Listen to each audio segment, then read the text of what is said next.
आज मध्य प्रदेश मंत्रिमंडल की बैठक संपन्न हुई डॉक्टर मोहन यादव जी की अध्यक्षता में, जिसमें कई महत्वपूर्ण निर्णय लिए गए हैं। नगद उर्वरक विक्रय केंद्र जो 286 डबल लॉक के,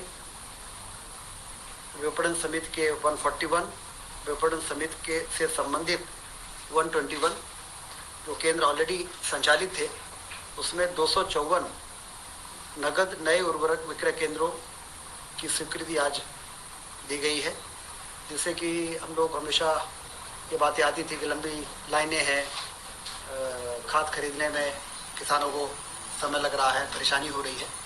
तो एक बहुत बड़ी राहत इसे मिलेगी। 254 नए केंद्र खोले जाएंगे और ख़ास तौर से जो डिफ़ॉल्टर किसान हैं, जिनको कि नगद में खाद मिल जाए, इसके लिए इस प्रकार के सेंटर की आवश्यकता थी।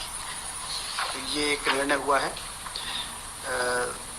सतपुड़ा सारणी में सतपुड़ा ताप विद्युत गृह के 4 जो बहुत पुराने इकाइयाँ थी, 410 मेगावाट की 2 थी और 420 मेगावाट की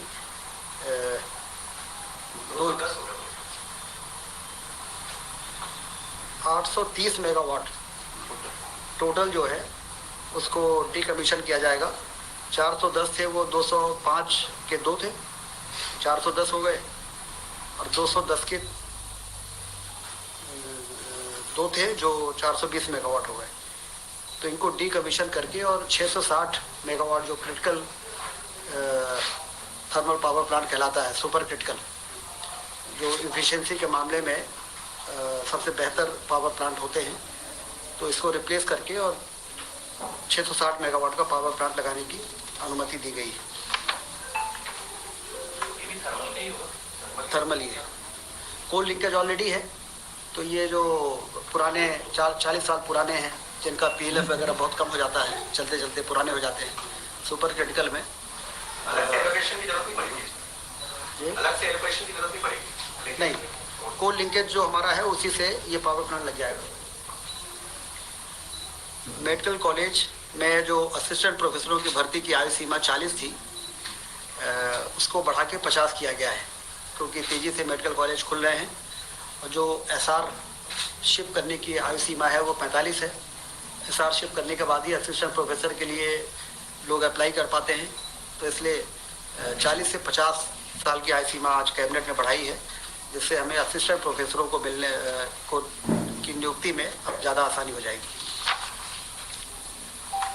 पैरामेडिकल काउंसिल के जो अधिनियम भारत सरकार ने बनाए, उसके रूल्स अभी आ नहीं पाए हैं, इसलिए एमपी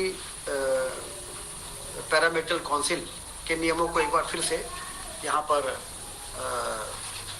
रिस्टेट किया गया है, जिससे कि हमारे 23-24 और 24-25 में एडमिशन और परीक्षाएं हम संचालित कर सकें। और जब भारत सरकार के रूल्स आ जाएंगे तो फिर उस रूल्स के आधार पर एडमिशन और परीक्षाएं हो सकेंगी। ये भी एक महत्वपूर्ण निर्णय हुआ है पैरामेडिकल के क्षेत्र में। कोऑपरेटिव डिपार्टमेंट में जैसा कि आप सबको मालूम है कि पैक्स जो हमारी प्राथमिक सहकारी साख समितियां हैं, वो सारी की सारी कंप्यूटराइज हो चुकी हैं।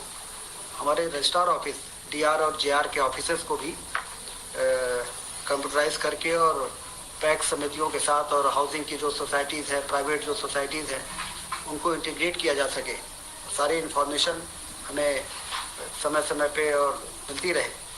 इसके लिए strengthening of cooperative through IT interventions, जिसमें 3.5 करोड़ 68 लाख रुपए खर्च होंगे। 60% भारत सरकार इसमें पैसा दे रही है और 40% स्टेट गवर्नमेंट लगाएगी। और इससे जो इंटीग्रेशन होगा आईटी का, उससे कोऑपरेटिव सोसाइटीज़ को चलाने में और उसकी मॉनिटरिंग में काफ़ी मदद मिलेगी। मध्य प्रदेश सिविल सेवा में महिलाओं की नियुक्ति के लिए 33% का जो रिजर्वेशन था, उसको 35% किया गया है। बहुत ही महत्वपूर्ण निर्णय है महिला सशक्तिकरण की दिशा में कि अब मध्य प्रदेश में 35% रिजर्वेशन रहेगा। नियुक्तियों में, सभी प्रकार की नियुक्तियाँ एमपी गवर्नमेंट 33 से 35। सर ये जो एमपीपीएससी कंडक्ट करते हैं सिर्फ वो वाले या पीएससी और ईएसबी में जितनी भी नियुक्तियाँ होती हैं सारी। रीवा रीजनल इन्वेस्टर समिट बहुत सफल रही है। 4000 से अधिक प्रतिभागियों ने भाग लिया था और 31,000 करोड़ के निवेश के प्रस्ताव दिए गए हैं। 28,000 से अधिक लोगों को इसमें रोजगार मिल सकेगा। गोवर्धन पूजा का भव्य आयोजन पूरे प्रदेश में हुआ है और 2 नवंबर को सांस्कृतिक विरासत और धरोहरों को सहेजने की दिशा में एक महत्वपूर्ण कदम के रूप में देखा जा रहा है। लोगों में काफ़ी उत्साह था इस पर गोवर्धन पूजा में। जिस प्रकार से सरकार ने आगे बढ़ के लोगों की परंपरागत इस पर्व को में शासन ने जिस प्रकार से सहभागिता की है, उससे लोगों में बहुत उत्साह रहा और गौ संरक्षण गौ संवर्धन की दिशा में भी काफ़ी इसमें इसको ताकत मिली है। 29 अक्टूबर को माननीय प्रधानमंत्री जी द्वारा virtually Neemuch, Mandsaur, Seoni medical college के उद्घाटन किए गए। जैसा आप सबको जानकारी है, ग्वालियर में मानसिक आरोग्यशाला, मंदसौर में कल्याण विभाग, राजस्व विभाग, स्कूल शिक्षा विभाग और वन विभागों के द्वारा पीएससी से भरे जाने वाले पदों की जानकारी की भी मुख्यमंत्री जी ने जानकारी मांगी है, क्योंकि बड़ी संख्या में पीएससी से कई विभागों में भर्तियों का प्रक्रिया चल रही है। 7 दिसंबर को नर्मदापुरम में रीजनल इन्वेस्टर समिट होने जा रही है। 7 दिसंबर को नर्मदापुरम संभाग के सभी जिलों के लोगों को निर्देश जारी हुए हैं। 12 नवंबर को कालिदास सम्मान समारोह उज्जैन में माननीय उपराष्ट्रपति जी के मुख्य आतिथ्य में होगा। इस कार्यक्रम को भव्य रूप से आयोजित करने के निर्देश दिए गए।